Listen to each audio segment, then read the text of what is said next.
দর্শক, হামের সংক্রমণ সম্পর্কে আরো বিস্তারিত খবর জানাতে দেশের বিভিন্ন প্রান্ত থেকে একে একে আমাদের সহকর্মীরা যুক্ত হবেন। শুরুতে যশোর থেকে তৌহিদুর রহমান আছেন এবং গোপালগঞ্জ থেকে আছেন বাদল সাহা। তৌহিদের কাছে জানতে চাই, যশোরে এই মুহূর্তে হামের প্রকোপের কি অবস্থা?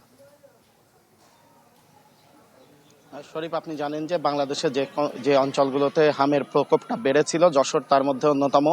এবং যশোরে এ পর্যন্ত সরকারি হিসাব অনুযায়ী যশোরের যে সরকারি হাসপাতালগুলো আছে এ পর্যন্ত সেখানে 213 জন হাম এর উপসর্গ নিয়ে ভর্তি হয়েছে এবং বেসরকারি হাসপাতালগুলোতেও ঠিক সংখ্যা এরকমই। সব মিলিয়ে এ পর্যন্ত সরকারি হিসাব অনুযায়ী 23 জনের শরীরে হাম শনাক্ত হয়েছে, বাকিরা উপসর্গ নিয়ে। সুখবর সেটি হলো যে এখানে এখন পর্যন্ত মৃত্যুর কোনো ঘটনা ঘটেনি। একইভাবে বাংলাদেশে যে 30টি উপজেলায় অগ্রাধিকারের ভিত্তিতে টিকা কর্মসূচি চলছে, যশোর সদর তার মধ্যে অন্যতম। যদিও চিকিৎসকরা বলছেন যে যশোরে গত রোববার টিকা কর্মসূচি শুরু হলেও কি বুঝলেন ভাই, অনলি যেটাই চাই। টিকার হামের যে টিকা সেটা কার্যকারী হয় কিন্তু 28 দিন পর থেকে, অর্থাৎ শরীরে ইমিউনিটি তৈরি হতে 28 দিন সময় লাগে। অর্থাৎ এই টিকার যে সুফল সেটা পেতে আরো কিছুদিন অপেক্ষা করতে হবে। তবে হামের প্রকোপটা কিছুটা আমরা লক্ষ্য করছি যে কমে এসছে। যেমন গত কয়েকদিনে যশোরে 10 জন হামের সংক্রমণ নিয়ে উপসর্গ নিয়ে ভর্তি হয়েছেন, যাদের মধ্যে একজনের শরীরেও হাম শনাক্ত হয়নি। অর্থাৎ পরিস্থিতি কিছুটা উন্নতির দিকে, কিন্তু এই নিয়ে ভীতি এবং আতঙ্ক মানুষের মধ্যে কিন্তু রয়ে গেছে। শরীফ।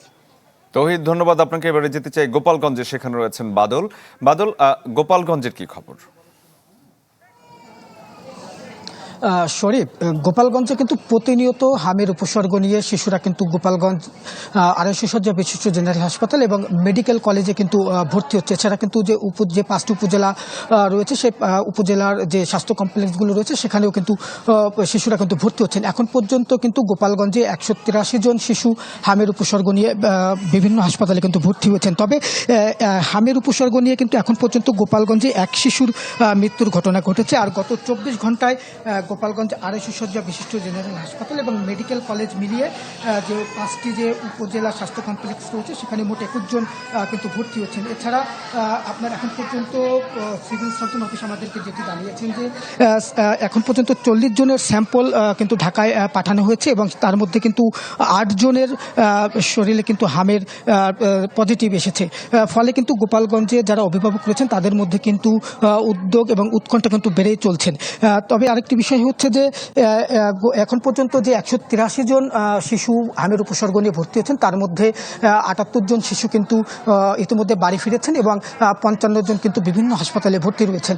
তবে প্রথম ধাপে যে টিকা দেওয়া হয়েছিল হামের টিকা, সেটি কিন্তু গোপালগঞ্জে দেওয়া হয়নি। ফলে কিন্তু শিশু যারা অভিভাবকরা রয়েছেন তাদের মধ্যে কিন্তু আতঙ্ক আরও বেড়েছে। তবে তারা বলছেন যে দ্বিতীয় পর্যায়ে যে সারা দেশব্যাপী হামের টিকা দেওয়ার যে কার্যক্রম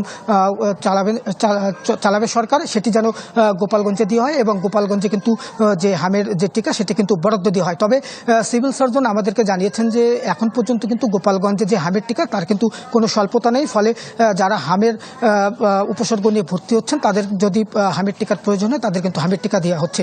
তবে এই হামের টিকা দিলে কিন্তু 28 দিন পরে কিন্তু এর কার্যক্ষমতা বাড়ে। সেই ক্ষেত্রে কিন্তু শিশুরা যারা হামের উপসর্গ নিয়ে দেখা দিয়েছে তাদের কিন্তু নিবিড় পর্যবেক্ষণে রাখার জন্য বলা হয়েছে এবং এসব শিশুদের কিন্তু হাসপাতালগুলোতে পর্যবেক্ষণের জন্য কিন্তু গোপালগঞ্জ মেডিকেল কলেজ এবং গোপালগঞ্জ 250 শয্যা বিশিষ্ট জেনারেল হাসপাতালে 20 করে মোট 40 বেডের কিন্তু আইসোলেশন ওয়ার্ড খোলা হয়েছে এবং সেখানে কিন্তু এসব শিশুরা কিন্তু চিকিৎসা নিচ্ছেন। তবে আশার হচ্ছে যে গোপালগঞ্জে মাত্র একজন শিশু মারা গেলেও কিন্তু পরবর্তীতে এখন পর্যন্ত কিন্তু আর শিশুর কোনো মৃত্যুর খবর আমাদের আসেনি। তবে সঠিক সময়ে চিকিৎসা নিলে কিন্তু হামের যে মৃত্যু সেটি কিন্তু ঠেকানো যাবে বলে কিন্তু আমাদেরকে জানিয়েছেন চিকিৎসকরা। এই ছিল গোপালগঞ্জের হামের উপসর্গ নিয়ে। আরেকটি ব্যাপার আপনার কাছে জানতে চাই। আপনি নিশ্চয়ই জানেন যে সারা দেশে যে টিকা কার্যক্রম শুরু হওয়ার কথা সেটি এগিয়ে আনা হয়েছে 20 এপ্রিল। তো প্রচার কেমন হচ্ছে এবং সাড়া কেমন পাচ্ছেন গোপালগঞ্জে? মানুষ কি আগ্রহী কিনা টিকা দিতে? মানে যে প্রচারণার কথা বলছেন বাস্তবিক অর্থে কিন্তু এখন পর্যন্ত আমাদের যে মাঠ পর্যায়ে যে প্রচারণা সেটি কিন্তু আসলে আমাদের চোখে পড়েনি। তবে বিভিন্ন সোশ্যাল মাধ্যমে কিন্তু সিভিল সার্জন সহ যে হাসপাতালের যারা কর্তৃপক্ষ রয়েছেন তারা কিন্তু এই প্রচারণাটা চালাচ্ছেন। আর যারা অভিভাবকরা রয়েছেন তারা কিন্তু আসলে তাদের বাচ্চাদের কিন্তু হামের টিকা দিতে চাচ্ছেন, কারণ হচ্ছে যে তারা কিন্তু বাচ্চাদের নিরাপত্তার বিষয়টি কিন্তু তারা সর্বোচ্চ গুরুত্ব দিচ্ছেন এবং তারা বলছেন যে হামের টিকা দেওয়া হলে তারা কিন্তু ওই যে কেন্দ্রগুলোতে টিকা দেওয়া হবে সেখানে তারা যাবেন এবং তাদের বাচ্চাদের তারা হামের টিকা দিবেন। এটি কিন্তু তারা আমাদেরকে বলছেন। এই ছিল কিন্তু শরীফ হামের যে টিকার যে কার্যক্রমের যে প্রচারণা সেই বিষয়ের সবশেষ খবর। শরীফ, বাদল, ধন্যবাদ আপনাকে। দর্শক, আমাদের সহকর্মীরা যুক্ত হয়েছিলেন দেশের বিভিন্ন জায়গায় হামের প্রকোপ সম্পর্কে তারা জানাচ্ছিলেন।